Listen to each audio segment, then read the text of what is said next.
Dear ladies, John Keats is one of the three romantics who represent the second generation of the romantic poets. This generation, the second generation, differed from the first in that it was politically and economically revolutionary as it was aesthetically challenging to the status quo. They are not as aristocratic as the other romantics of the first generation. They are from the low class, and that's why they were not welcomed by the English society or the elites of the English society, and that's why they were referred to as the Cockney School. Whereas the first generation was known as the Lake Poets. And if you go to the term Cockney, it was not given to this group of romantics because of praise or looking highly of them. On the contrary, this term was coined by the hostile reviewers in Blackwell's magazine as an assault against these three poets. In fact, against the writers Leigh Hunt, William Hazlitt, and John Keats. Why they were against these poets? Because they were against their low diction, their use of low diction. The language they used in their writing is not highly elevating, and differed from the other writers of the time, because these poets were trying to be down to earth in their diction and the language they use, and they wanted to underestimate these writers by and of course their because of their class background, also because they are from the low class. In addition to this, politically speaking, these writers were against the aristocratic class who represented the class of the reviewers themselves.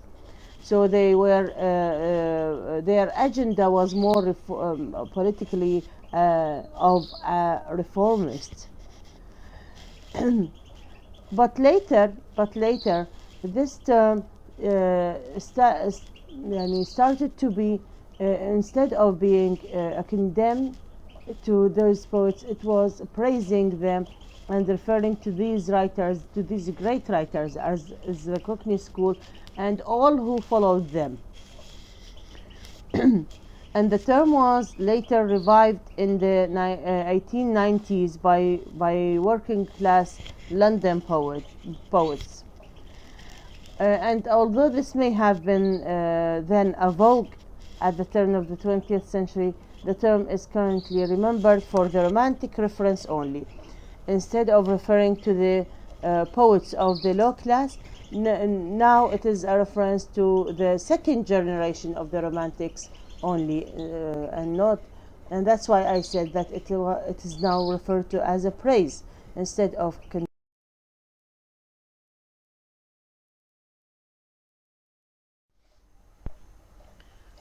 if we go through John Keats's life and his outcome, poetic outcome, we will see that through the criticism accorded to him, he is considered as the youngest.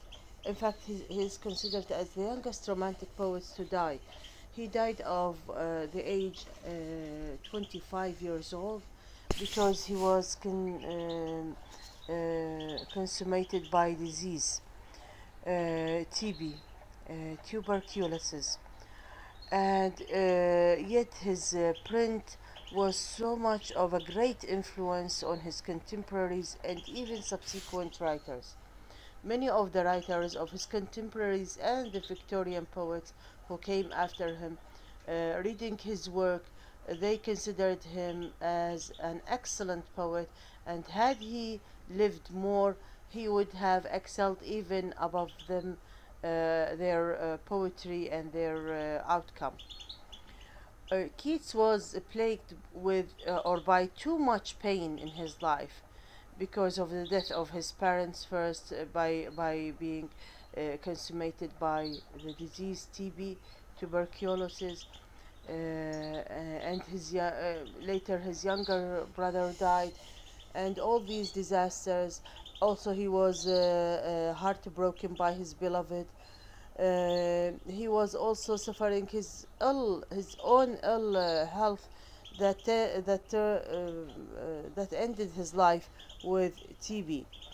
On the social layer, also he suffered from the burden of poverty, being a member of the low class, and that caused him a harsh criticism by the higher class reviewers, and his suffering. But yet his suffering of so much pain extracted the beauty of words and images of his poetry. This made of him highly appreciated for his high spiritual vision and passion of love for nature and for everything. In fact, Keats tried to enjoy everything in nature. He tried to enjoy every detail in his life, although he was suffering of so much pain. His soul was so much tender and refined and elevated. He tried to find his let's say compensation of this ill health in his universe, everything that surrounds him. As it is mentioned before, he is one of the late generations of romantics, with Shelley and Lord Byron. But even for Shelley and Lord Byron, he differed from them in his for example, Shelley was so much tasting terror aspects and terror novels of the day, and he discussed the mysteries of chemistry, as we have said in Out to the West Wind. He is describing every detail in the aspect of death, when of the leaves, and how he compares the dying leaves. With the resurrection of the spiritual aspect of a human being. I mean, Shelley was had his own radical political and religious and social ideas. He was seeking for a utopian world, but Keats differed from him in being more eagerly delighted in poetry for the sake of poetry. He considered that poetry must be written for its beauty, not for any other purpose. And that's why he did not seek to be very perfect in using the form or the language. And of course, this is the criticism against him during his time, that his diction was low. In fact, he was seeking for the language to be very realistic and very down to earth and spontaneous. He believed that that poetry should not be directed to the avenues of expressing it. No, it must be coming so much spontaneously without taking care of the form, and that's why usually his sonnets and his odes are different from his contemporaries' poetry. Um, um, and this made of him the most vital, the most vivid writers of poetry, writer of poetry of his age, because he discovered the charm of poetry, the beauty of poetry.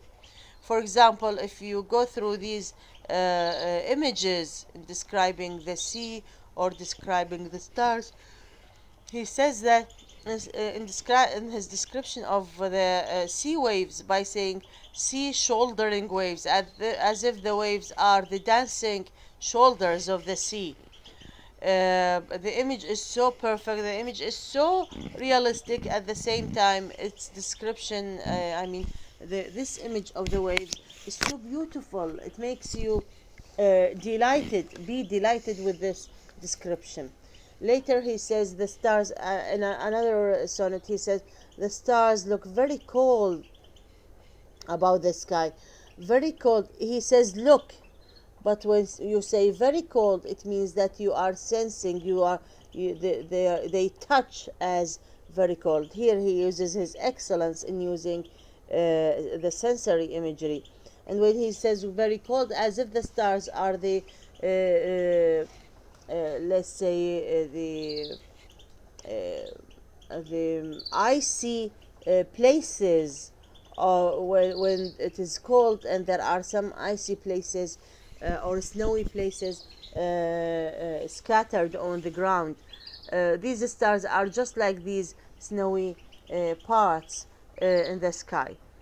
This use of imagery and this use of sensory imagery of sight and combining between sight and touching they represent the most important point in Keats' poetry. In fact, Keats was a surgeon, but he left medicine maybe because of his poverty, and most of all, because of his ill health, he dedicated the remaining years of his his remaining years for poetry, because he wanted to enjoy poetry. He found that it is in poetry he can feel the delight of life. He was enchanted because of his speciality or special field of medicine. He was enchanted by the human body and the human senses, and this made of him an excellent writer in using the sensory imagery in his poetry. Concerning the idea of poetry for poetry's sake, it is similar to art for art's sake. Keats was against the didactic element of poetry. He did not believe that poetry must teach its audience.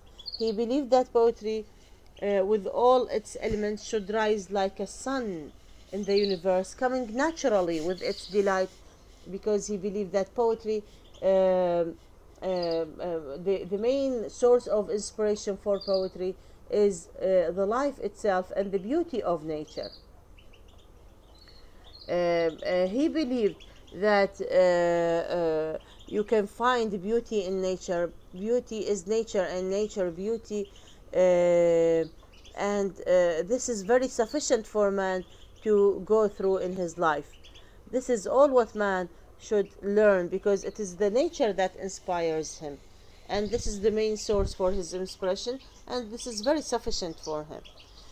He excelled in employing, as I said, his own sensuous scheme in his poetry. His imagery is based on the use of senses. He makes a combination between senses, and to the extent that he sometimes uses the sense, a specific sense for a different function. For example, he uses the sense of hearing the smell of flowers. Okay? For Keats, poetry was an art to be mastered. Poetry is an end, it is a purpose by itself, it is the aim by itself, not a means to get some purpose. Keats tended to present his poetry in narrative and descriptive style, and just like a story, just like a narrative. And this narrative, his description is, or the dramatic element of his narrative is overburdened, it is heavy, it is pregnant with imagery and description. In this poem, Ode to a Nightingale, the occasion of this poem is that in one of the times that the poet was visiting one of his friends, and as he was in the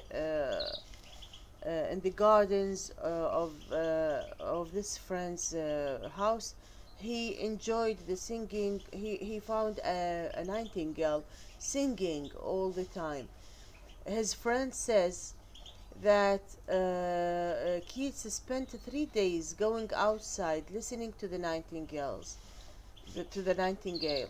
And when he, after these 3 days, when he entered the room, he found Keats holding some pieces of papers on which he wrote the draft of the Ode to a Nightingale. Um, uh, um, the story of this poem is that the poet is about the poet's experience of listening to the beautiful song of the nightingale. Keats has become so much influenced by this song as if he is intoxicated by the song of the nightingale because it was so beautiful and heartbreaking. And he feels as though he would drink the numbing poison hellmark or similarly numbing drug, although it is not deadly, the opium. He is forgetting everything. It is as though he has been heading to the world of oblivion, of forgetfulness. He had been derived by the song of the nightingale to another world. He has been transmitted to another world, the world which contains the river of Lethe. Lethe is the river of oblivion in Greek mythology.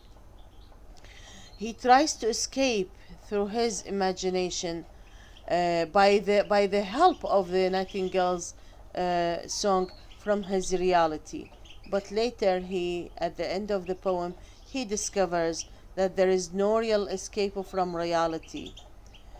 Even he finds that the only escape is through death that ends his pains, and that's why he refers to death in a very with very beautiful names at the end of the poem, at the close of the poem, because he feels that it is only death that can relieve him from his pains. Now, dear ladies, starting to discuss the poem stanza by stanza, we will see that the poem is distributed into 8 stanzas. Each 2 stanzas are completing each other. In stanza 1, the speaker starts his poem by declaring his own pain. He feels pain, he is so sick, and he feels pain. And the only thing that makes him forget his pain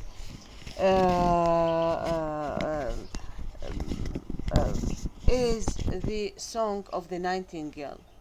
He feels numb, he feels sleepy because he had already taken some drug that may relieve him from this pain because he is sick. And now, when he hears the song of the nightingale, he starts to talk with the nightingale, addressing him. When he, of course, he did not see the nightingale. He was only listening to the singing coming from the thicket, from the forest, and from the trees. And he says that this sleepy nature, his own sleepy situation or condition, which he calls drowsy numbness. Numb, it means to be asleep. This drowsy numbness is not from the envy of the nightingale's happiness. On the contrary, he is not envying the nightingale for being happy and because he is very sick, but rather he tries to share this happiness with a nightingale to the extent that he feels that he is so much happy that the nightingale sings this music of summer, and and because of this music of summer, it's as if it is reviving the happiness of the poet. Instead of his, he forgets all his pains because of the beauty of the singing of the Nightingale. The song was overwhelming Keats, and let's say compares the nightingale to the female nymphs, small genies, who are called in Greek mythology as the dryads. The dryads are mythological creatures. They are female nymphs who inhabited the woods, and they used to these nymphs used to sing from the trees, from the woods, and because they were inhabiting these woods, and they are singing, and so much singing is so much similar to the songs of the nightingale. Later in stanza 2, this is stanza 2. In stanza 2, the language of intoxication continues. The language of a sleepy person continues when he longs for the oblivion of alcohol. Now the writer is not sufficed by this. By the drug he has taken a moment ago, he tends to be more intoxicated. He tends to be more sleepy because of this happiness, so that he wants the help of alcohol to be more drowsy, to be more sleepy with this happiness. So he wishes for some draught of vintage, for wine. He wants to drink wine that could taste that like the country and like peasant dances, and let him leave the world unseen. He says that this wine should be taken from the countryside, because it is going to be a natural wine. And this wine with its he as if he is tasting wine, as if it is reflecting the countryside dances, the farmers dances, and the happiness that nature, the natural world, gives him, will make him disappear and unseen from this world, which causes him pain. And with this disappearance, he would go to the dim forest with the nightingale. He wants to accompany the nightingale and to continue listening to its song, in order to leave this world, and he will never be seen by this earthly world. Such a drink, wine, has been matured in the very natural earth, and which tastes of the flowers. Of course, you know that wine is prepared by the juice of some fruits, especially by the juice of grapes, and that's why he wants to have wine that is prepared by the natural earth, not by the city ground. Okay, and because of it, it comes from the natural earth, it will taste like flowers. Of course, there's another mythological reference, or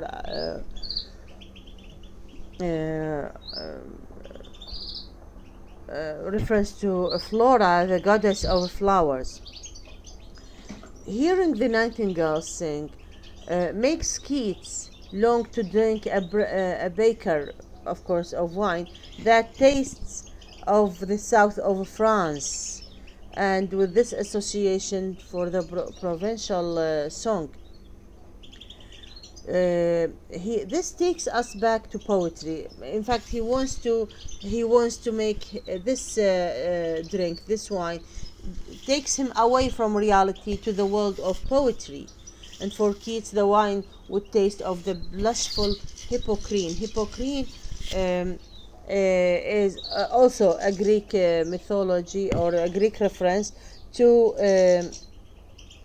a fountain, شلال, to a fountain on a mountain in Greek mythology, and this fountain was sacred because it was accorded for the muses. You know, the muses are the inspiration sources of poetry, of arts.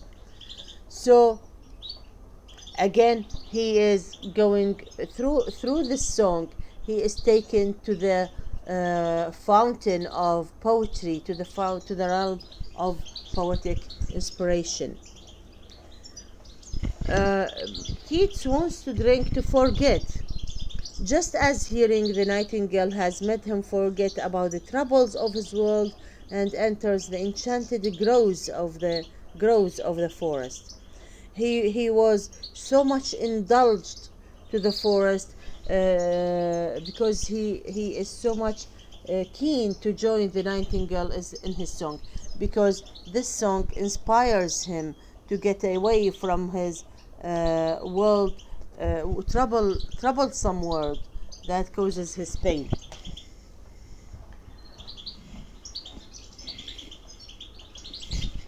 He wants the song of the nightingale to transport him from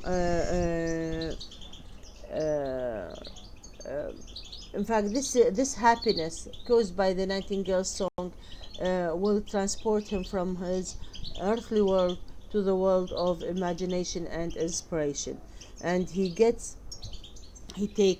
the help of also of wine to get through this new world. Ladies, the poet continues in the third and fourth stanza his plea for the nightingale to take it away from his reality. He explains in the third stanza his desire to fade away, saying he would like to forget the troubles of his life, troubles that the nightingale has never known, because these troubles are only for the human beings. The troubles of weariness, the fever of his illness, and the fret and his worries of losing his life. Even not only losing his life, all human life is full of worries and troubles, and such troubles are not known by the natural creatures like the nightingale. And these troubles are witnessed by a human being because he is so much conscious, and especially for the poet, because he is so much aware that everything is mortal, everything is going to fade away, and nothing continues. His life will never continue. His happiness is not lasting. He says that youth grows pale and spectre thin and dies, and the beauty of that youth cannot keep her lustrous eyes, because here the beauty is personified as a person who is very young, but this person, this woman, the beauty cannot continue her joy with her youth. Lustrous eyes, it means that seeking for beauty, seeking for joy, seeking for happiness. Even the beautiful woman cannot enjoy these moments, because everything lasts and fade away, and everything is mortal. In this stanza, the writer is focusing on the idea of forgetting the realities of the world in which the speaker lives, because this world is causing him all pains and troubles, and these pains are because of his thinking that he is going to die, and his even had he been not ill, also his youth is not everlasting, and he's going to grow old, and the process of growing old brings to man's mind the fear of the impending death, that beauty must fade. He continues in the fourth stanza to his plea for the nightingale to take him with him, but now not through alcohol, he asks he tells the nightingale to fly away, so that the speaker will follow the nightingale away from this world and discovers somewhere else, some other place which is more pleasant and hopeful. He says that this escape now is not going to be through alcohol, but through imagination, through poetry. Poetry is going to give him some wings, some unseen wings, just like the nightingale's wings, and he's going to fly with these wings away. These viewless wings will elevate him, will transport him from this the troublesome or from this troublesome life or reality. He says he is already with the nightingale and describes the forest glade as if he is immediately he shifts himself through imagination from his reality to his being with the nightingale, in his imagination, of course. And he starts immediately to describe the forest glades, the forest features and traits. When he says the moonlight is hidden by the trees, he starts to describe as if he's there amongst this thicket, among the trees of the forest.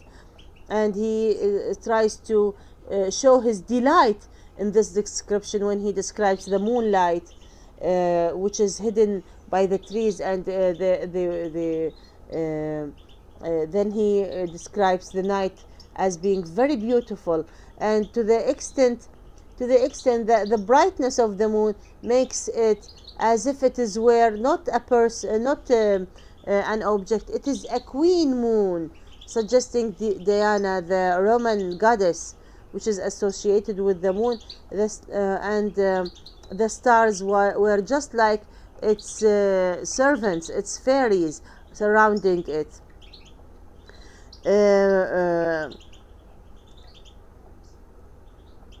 And this world of imagination is so beautiful that the poet is shifted to by the Nightingale's song.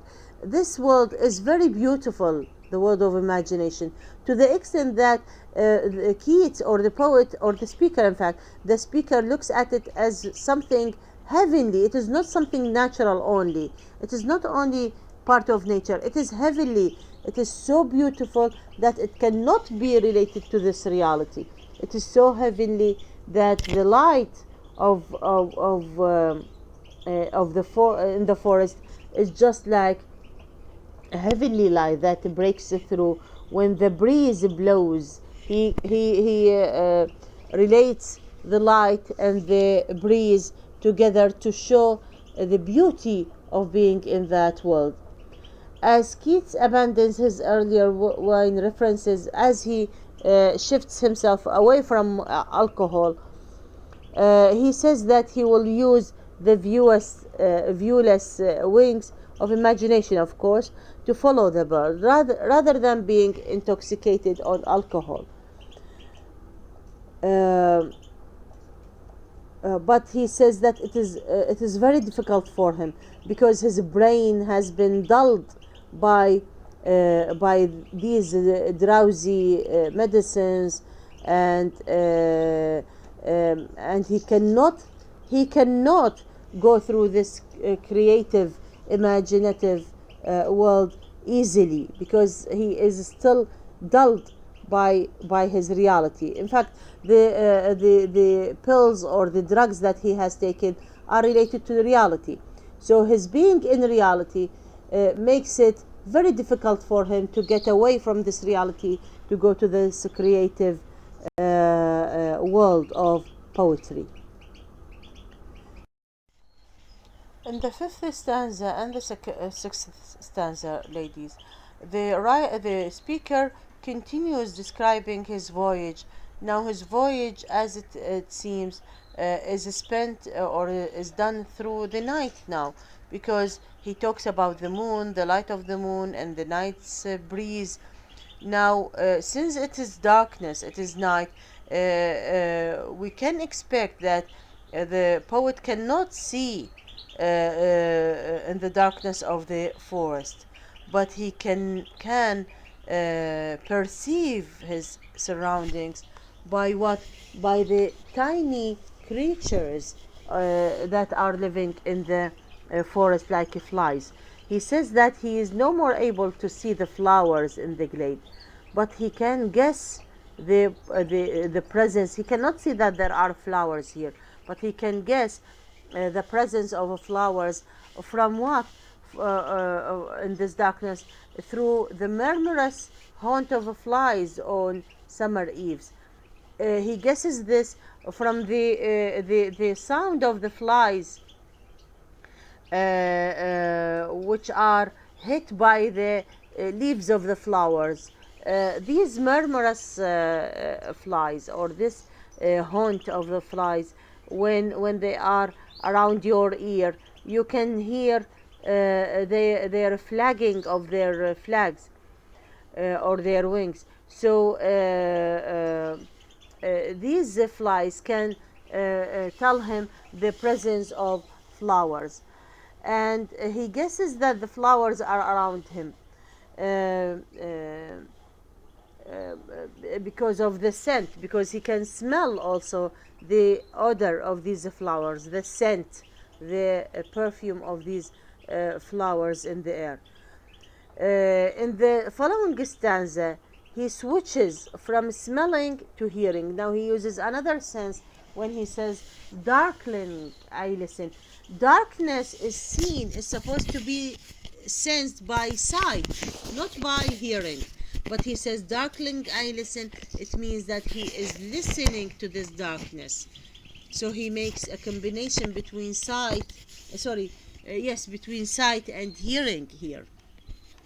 He tells the poet is telling us that he listens in this darkness to the song of the bird, and he has open because of the joy he gets from this song. He is now prepared well for dying.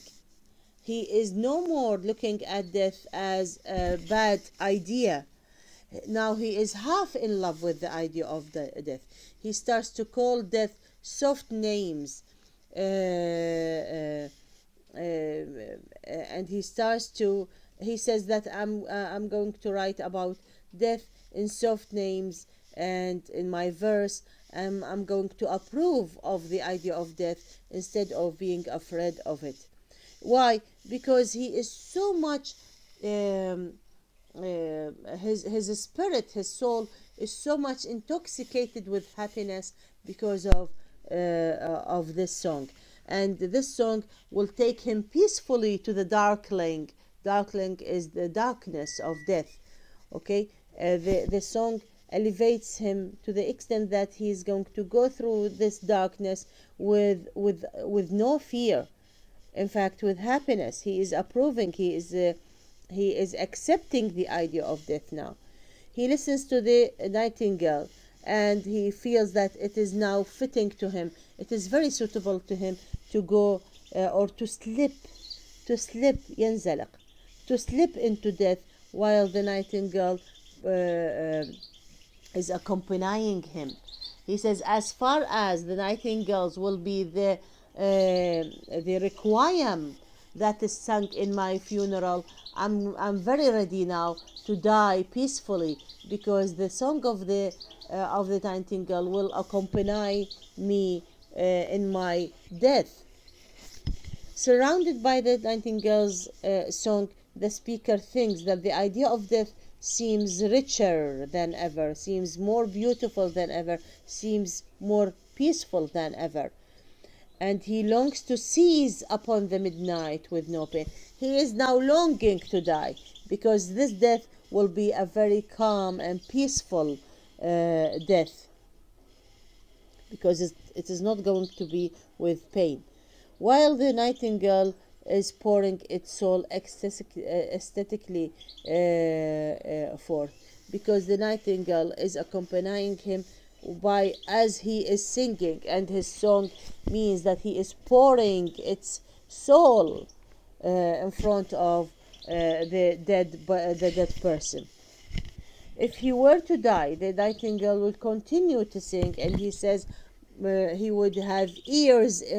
Sorry, we, uh, now, although he is so much enjoying, or he reaches the point at which he enjoys death, but contradictorily enough, he is going to be reminded that he is dying, and this idea regains to him, restores his fears. It gets back his fears. He gets back to his reality, because the reference to death, although he refers to it as a peaceful idea, and he is now ready to die, but this readiness, this idea of death will remind him that he is really going to die. So he goes back to his melancholic or melancholy tone when he says, "Yet, although the nightingale will continue to sing, but at that time I will have no ears.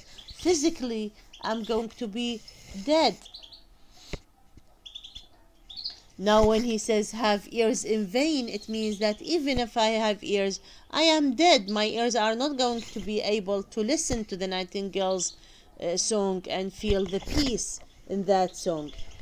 Now he reaches a point where he puts a dividing line between the immortal layer, the everlasting layer of the nightingale's song, and the mortality of his own nature, the mortality of his human being or body, as it represented by the speaker's ears, the physical ears, the physical human body. Now he is reminded by his reality that he is going to die, and he is reminded of his mortality.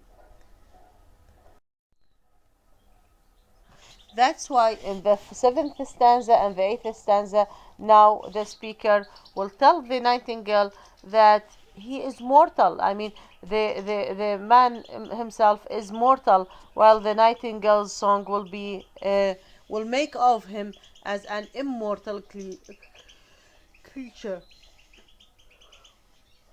The nightingale is an immortal creature. He is not born. He is not created to be to be prepared for death.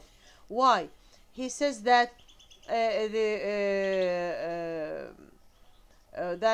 nightingale used to sing, and his singing has been heard not only by the poet himself, by the speaker himself, but even by ancient emperors and the clowns, by everybody, by the emperors, by the high elevated persons, and from the ancient times, and even by the clowns, by ordinary people, and by homesick Ruth. Ruth, there is a biblical allusion in the Old Testament story of Ruth. Ruth was a widowed person who chose to remain with her mother-in-law after she was widowed, rather than returning to her own people.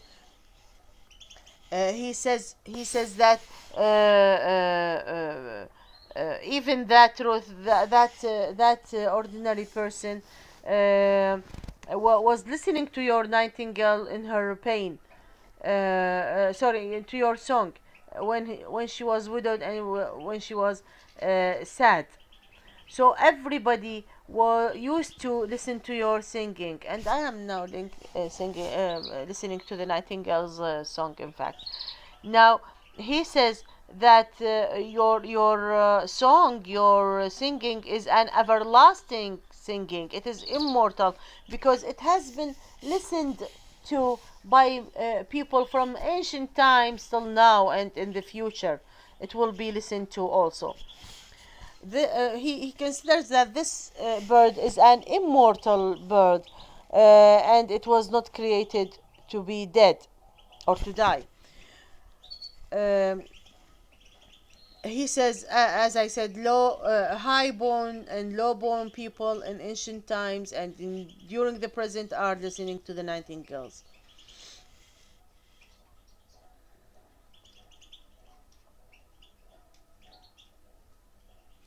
now moving from his description of mythological and religious world. Now he is imagining that this everlasting song of the nightingales, of the nightingale, uh, uh, which is continuing from the ancient times to till now, as if it is, as if he is drawing a very beautiful image here, as if the nightingale's song is accompanying the opening of magic windows that open out onto the sea. The poet even says that the song has often charmed the magical world, that it opens its windows to the sea in fairylands. Even in imagination, even in the imaginative world, the nightingales is making more effect than magic itself. It is more charming, it is more everlasting. That so the nightingale's song is sung not only in the world of reality, it is sung even in the world of imagination. It is an overwhelming song, which makes of it an everlasting song. And he ends the seventh stanza with the word forlorn. Forlorn, it means to be, to fade away or to say goodbye. As he ends the seventh stanza with the word forlorn, the eighth stanza starts with the word forlorn. So he repeats this word when he says, as if there is a bell that reminds the speaker that he must say goodbye to this world of imagination and restores himself from his preoccupation with the nightingale and comes back to his reality. He brings himself back to reality, and in this way, as he goes back to reality, the nightingale's song recedes as if it is fading away, and it goes away from the poet, reminding him that he is now alone. He is away from the nightingale's song, and he is now alone. The poet, as he is getting back to reality, starts to ask himself whether it was all a dream, because the song fades away. And he really he thinks, or he wonders whether he really left behind the real world from an enchanted world with the nightingale. He asks, "What was I asleep? Was I in a dream, or I had really gone with the nightingale song into the enchanted world of imagination?" Uh, because the nightingale flies farther away from the speaker blames himself and blames his imagination, that his imagination has failed him, and says that he can no longer recall whether the nightingale music was a vision or a waking dream. He cannot remember whether it was a vision really, or it was only a dream. So if it is a dream, was I asleep or was I awake? He recalls, he wants to remember. He wants to remember, since the music has gone from him. He wants to remember, was I in a vision in the world of imagination, or I only was asleep and it was only a dream in my sleep? In this final stanza, the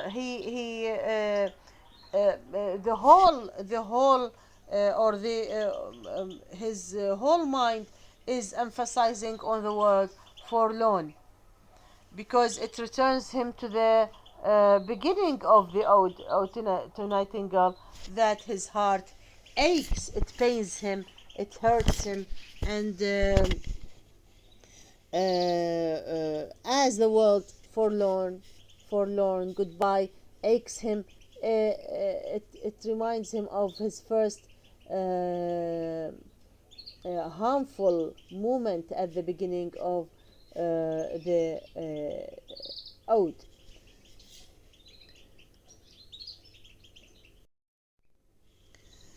Dear ladies, in this stanza, in this poem, in Ode to a Nightingale, we have a number of themes. The first theme is nature, a comparison between nature and society. Um, the Ode to a Nightingale has two people, has two singers. It is the nightingale and the poet. Both of them are singers or poets. Both of them are toiling against reality. Both of them are finding their essence, their soul in the world of imagination. But the difference is that the first singer, the poet or speaker, is from the world of human society, while the other singer, the nightingale, is from the world of nature. And this is partly, of course, makes what makes Ode to a Nightingale clearly a romantic poem, because it is emphasizing on the beauty of nature. When it gives us the idea that when the individual, a human being, comes into contact with the natural world, and he will find his relief in this natural world, and he will find his kinship, his partner in that natural world, in nature. When man puts himself in the midst of nature, he would surely find a peaceful partner that gives him relief and gives him or causes him happiness. So it is away from society. It is only away from society man can feel his relief. The second theme is transformation. Transformation or transmission. The nightingale's power resides or is found. Its power is found when it can transform the poet's mental state altogether, like a drug or strong wine, and taking him away from the humdrum world or human world that surrounds him. The third theme is mortality and search for immortality. The combination of mortality and immortality is so much found when the writer presents a contrast between these two ideas of mortality and immortality, between the real world and the enchanted world. The Nightingale seems to be a key one for the poem.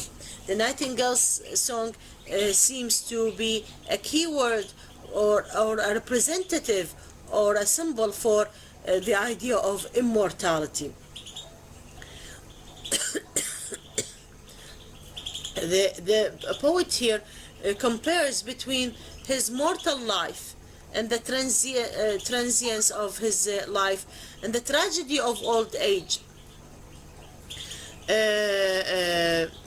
which is set in contrast to the eternal renewal and eternal charm of the nightingale flooding music. And this has been already discussed in the discussion of the poem. As for the fourth theme, life and death, the poem explores two main issues. The first is the connection between agony and joy. The agony and pain is related to the idea of death, and joy, which is connected to the idea of life, everlasting life. The poet very artistically draws a comparison between the natural and the imaginative world. The world of the nightingale is the imaginative world and the natural world. And this natural world causes man to go to or through the imaginative world. It shifts man from, because of the enchantment of nature. It shifts man to the world of imagination. Saddened by his painful reality, the writer or the speaker tries to seek comfort and harmony in his imaginative world. But the pull of his consciousness brings him back to comfort the heart-wrenching realities of life. Ultimately, he realizes that it is only death which can offer him a permanent escape from pain. With this, ladies, the explanation of the poem ends. I hope you find this explanation useful for you, and be my guest if you have any questions. Thank you very much.